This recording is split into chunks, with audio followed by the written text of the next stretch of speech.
Spiritual awakening fatigue doesn't always look like burnout. It can feel like gravity itself is pushing you to the floor. That's how the philosopher and mystic Simone Weil described it. And she lived inside that weight.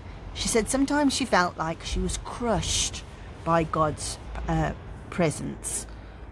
She lived a life of radical compassion and mystical encounter, and she would suffer really bad headaches, weakness and shaking.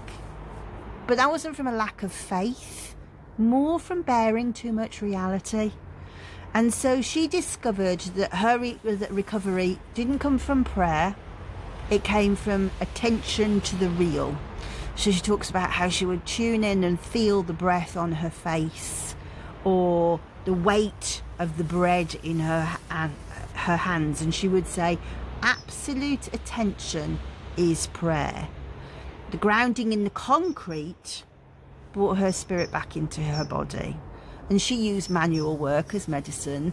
So she would go and work in factories, wash people's floors, and when things got too much, she said that her soul recovered balance by bending towards the suffering of others. In other words, the more she went and helped people, the better she felt.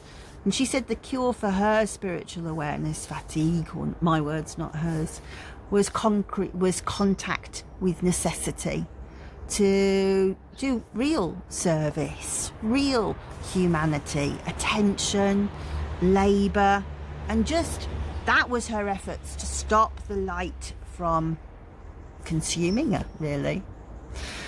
So if your attention feels like you've become very heavy and a little bit overwhelmed by just being too much aware of everything that's going on, stop, quiet, get out, do some gardening, something with your hands, get your attention down into your physical body, allow your senses to assuage what's going on in your head and through your chakras.